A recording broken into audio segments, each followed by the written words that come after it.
আজ একটা নয় তিনটে কেক ডেকোরেশন একই ভিডিওতে। তো আজ চলে এলাম অনেকটা ব্যস্ততম দিনের একটা গল্প শেয়ার করতে। তো হ্যালো এভরিওয়ান, আমার আরেকটা নতুন কেকের ভিডিওতে তোমাদেরকে ওয়েলকাম। তো দেখতেই পারছো আমি এখানে ভিডিওটা ফার্স্টেই অন করতে ভুলে গিয়েছিলাম। তো এটা ছিল একটা ভ্যানিলা ফ্লেভারের কেক। তো আমি কেকটা বানিয়ে নিয়েছিলাম। দেন দেখতেই পারছো আমি এখানে একটু মিল্ক চকলেট দিয়ে দিচ্ছিলাম। এটা দিলে কিন্তু কেকের টেস্টটা আরও অনেক সুন্দর আসে।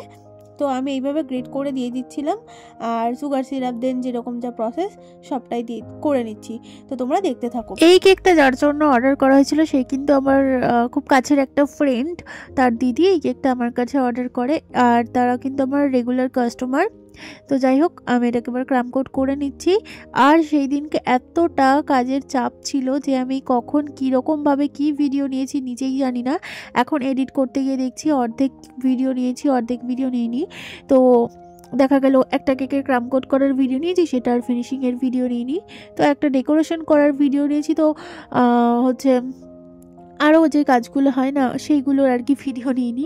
তো এইরকম করে কেটে কুটে আমি কি ভিডিও নিয়েছি আমি মাথা মুন্ডু কিছুই বুঝতে পারছি না। তো অনেক কষ্টে সব কিছু পরপর করে সাজিয়ে এডিট করছি।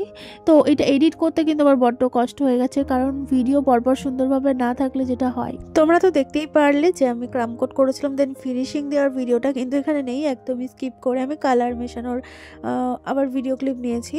তো যাই হোক আমি এখানে একটুখানি পার্পল কালার দিয়ে দিচ্ছিলাম। তো পার্পল কালারের ওপরেই ছিল আর প্রিন্সেস সোফিয়া যেটা আছে আর কি সেই রকম টাইপের প্রিন্সেস থিমের কেক হবে আর কি। তো যাই হোক আমি এটাকে ফিনিশিং দিয়ে নিচ্ছিলাম। তো এই যে এইভাবে সারা রাত রেখে দিয়েছিলাম। দেন সকালবেলায় আমি এটাকে ডেকোরেট করে নিচ্ছি। তো দেখতেই পাচ্ছ আমি এখানে প্রিন্সেসটা বসিয়ে দিয়েছি। দেন আমি এটার গ্রাউন্ডটা বানিয়ে নেব। তো এটা বানানোর পর কিন্তু আমি পুরোটা আবার তুলে ফেলেছিলাম। দেন আবার নতুন করে সবটা করেছি, সবটাই অফ ক্যামেরায় করেছি। তো আমার চোখে কেমন জানি ভালো লাগছিল না, ঠিক মতো আমি করতে পারছিলাম না। আর এরকম টাইপের যেই রোজ নজেল দিয়ে যে গ্রাউন্ডগুলো হয় সেইটা আমি ফার্স্ট টাইম বানাচ্ছি, যার কারণে আমার মনে হচ্ছিলো কি আমি একদমই ঠিক করে বানাতে পারিনি। তো তারপরে তুলে যখন বানিয়েছিলাম তখনও সেই একই হয়েছিল। তো সেটা নিয়ে আমি বেশি ঘাটাঘাটি করিনি, হয়তো ক্রিমটা একটুখানি সফট ছিল জন্য এরকম হয়েছে। তো যাই হোক বাকিটা তো আমি বললাম অফ ক্যামেরাতেই করে নিয়েছিলাম। আর এখানে আমি বানিয়ে নিয়েছিলাম কিছু রোজ। আর আমার তো রোজ বানাতে এখন অনেকটা ভালো লাগে, যেটা আমি তোমাদের আগেও বলেছি। মনে হয় যেন রোজ বানিয়েই যাই।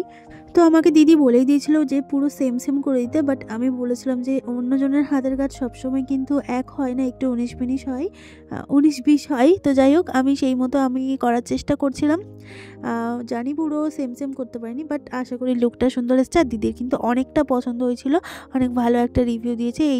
এই ছিল কেকের ফাইনাল লুক। তো তোমাদের কেমন লাগছে অবশ্যই জানিও। তো আমি এরকম প্রিন্সেস থিমের এইরকম টাইপের কেক কিন্তু এই ফার্স্ট টাইম করলাম। তো এই যে আরও একটা কেকের আমার অর্ডার ছিল। তো ওই যে তোমরা দেখতেই পারছো আমি এটাকে ফিনিশিং দিচ্ছি, মানে এটা ফিনিশিং দেওয়ার ভিডিওটা নিয়েছি, বাট পুরো ভিডিও ক্লিপ নিতে পারিনি, যেটা আমি তোমাদেরকে ফার্স্টেই বলে দিয়েছিলাম। তো যাই হোক আমি এবার এখানে একটু দিয়ে নিচ্ছিলাম রেড কালার। তো এটাও একটা থিম কেকই হতে চলেছে। তো 1 পাউন্ডের মধ্যে ছিল ম্যাঙ্গো ফ্লেভারের। তো দেখতেই পাচ্ছ আমি রেড কালারটা কীভাবে দিয়ে নিচ্ছি। তো সেই দিনকে এরকমভাবে দেওয়ার পরে দেখছিলাম রেড কালারটা পুরোপুরি আসেনি, মানে কেমন একটা হালকা গোলাপি টাইপের হয়ে গিয়েছিল পরে, মানে পুরো যে একটা টকটকে রেড কালারটা এসেছিল না। তো পরে আমার মনে হয়েছিল যে আরও একটু কালার অ্যাড করলে ভালো হতো। আসলে এটা একটা স্পাইডারম্যান থিমের কেক হচ্ছে, আর পুরো টকটকে লাল না হলে ওটা ভালো লাগে না। তো দেখতেই পাচ্ছ আমি তখনই আবার আরও একটা ফোঁটা আর কি দিলাম, তাও ঠিকঠাক মতো হয়নি। তো যাই হোক এই ছিল স্পাইডারম্যান কেকটা। তো আমি কিন্তু পরে আর ভিডিও ক্লিপ নিইনি। আর এইদিকে দেখো আরও একটা কেকের অর্ডার ছিল। তো সেটার কিন্তু আমি এই গোল্ডেন বর্ডারটা দেওয়ার সময় একটু ভিডিও অন করে নিয়েছিলাম, বাকিটা আর করিনি। তো এরকমই হয়, আরও পরের দিনে কয়েকটা কাজ ছিল।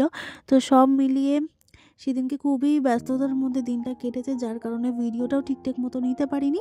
এই ছিল কেকের ফাইনাল লুক। আর এই কেকটা কিন্তু খুব তাড়াতাড়ি ডেলিভারি হওয়ার কথা ছিল সকাল সকাল, যার কারণে ওই যে দেখতেই পাচ্ছ নিচে একদম প্যাকিং করে রেখে দিয়েছি। আর এই কেকগুলোর অর্ডার আমার সেদিনকে ছিল। তো কেমন লাগলো আজকের ভিডিওটা অবশ্যই একটা কমেন্ট করে জানিও। আর তোমরা যদি এরকম কেক অর্ডার করতে চাও কাস্টমাইজ করে অবশ্যই যোগাযোগ করে নিতে পারো। দেখা হচ্ছে নেক্সট ভিডিওতে। আজকের মতো টাটা।